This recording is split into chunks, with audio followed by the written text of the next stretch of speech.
Hi, this is Glenda, and I have here some lemongrass verbena fragrance oil, some titanium dioxide, purple galaxy mica powder from Crafter's Choice, and Hollywood pink mica from Nurture Soap.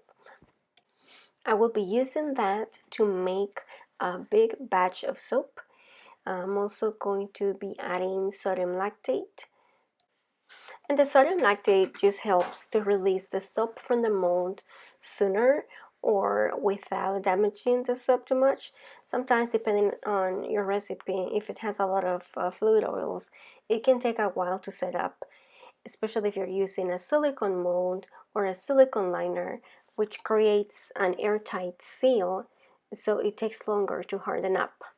And I like to use about a teaspoon per pound of oils, and I'm adding it to the light water solution, which is to the right of the screen right now.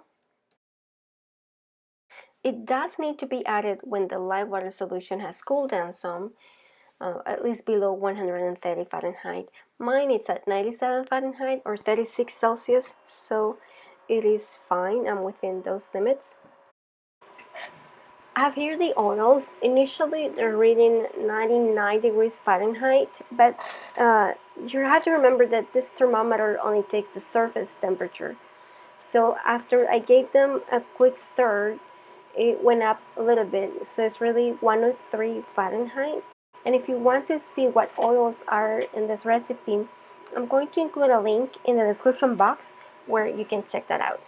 So I'm going to go ahead and add the light water solution, which is distilled water mixed with sodium hydroxide, to the oils, and this is what's needed to make soap. Now this soap, it's a big batch. I will be making some party favors for my mom's birthday that's coming up. So we're going to be this big celebration, and we want to give to each guest or each family that comes a piece of soap. So I'm actually very excited about this, and hopefully it comes out right. This is also one of my favorite fragrances. It does discolor. Now, last time I used it, I don't remember it discoloring that much. However, you will see that it was a little bit different last time. The last soap that I made with this fragrance looked like this. It was a different recipe, and it also had colloidal oatmeal in it. It eventually turned into this color, just the edges darkening. However, with this soap, I don't know if they changed the formulation, but it seemed to go a lot darker. But you'll see later. Here I'm just blending, and I'm trying to see if it has reached the emulsion phase or trace. I only want to get it to like a light trace perhaps, and I'm going to split it into a few colors. So I divided 25 ounces from the main mix into here, which means I'm going to put 1.25 ounces of fragrance to each once I'm ready to do that.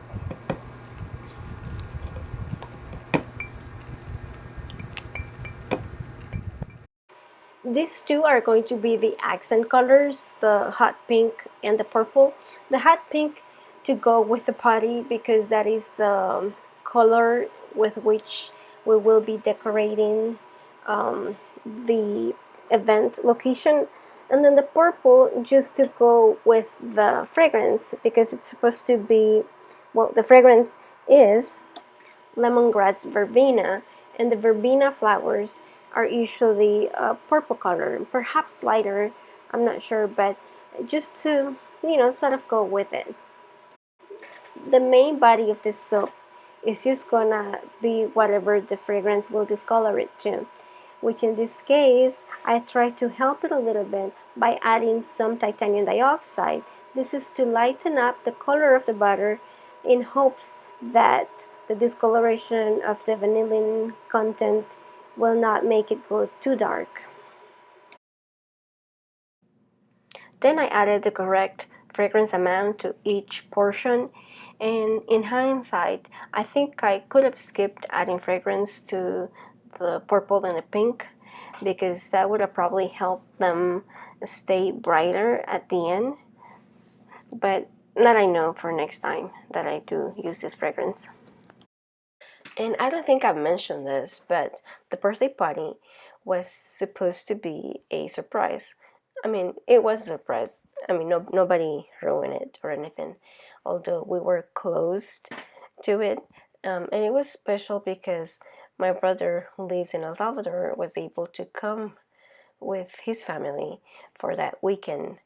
So it was a celebration in which all of my mom's children were together, all five of us, and that made it the more special.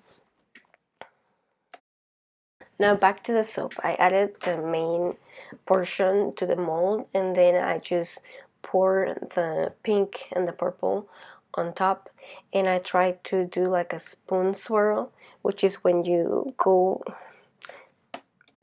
and twist the spoon, you know, inward to sort of create a spiral form inside. Now I didn't have a spoon, I was using a spatula, but the idea is just to get all the colors to blend in inside the soap. Then I try to do a little bit of swirling on top, and I try to only use the pink and the light color portion and not the purple, because the flowers that I will be putting are purple, and I figure if the colors on top are purple, they're just gonna blend in together visually, and the pink I thought will give it a better contrast. I also added a little bit of gold glitter on top, not a whole lot, but just enough to add a little bit of sparkle on some of the areas of the soap.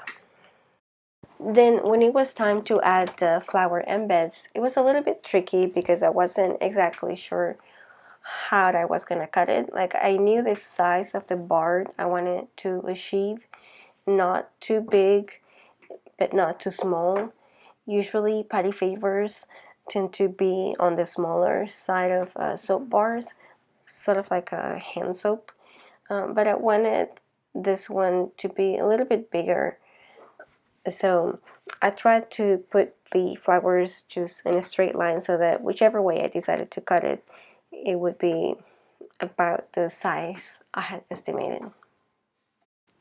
Now the flowers are made with soap dough or soap clay, which is malleable soap that has not been exposed to air, so it remains soft, sort of like Play-Doh. And I used a mold that I made, for which I have a video, and I'm going to link it in the description box below. When I was done putting the flowers, I did cover the soap, and that is just to help keep it warm and that it goes through gel phase, and also to hopefully prevent soda ash.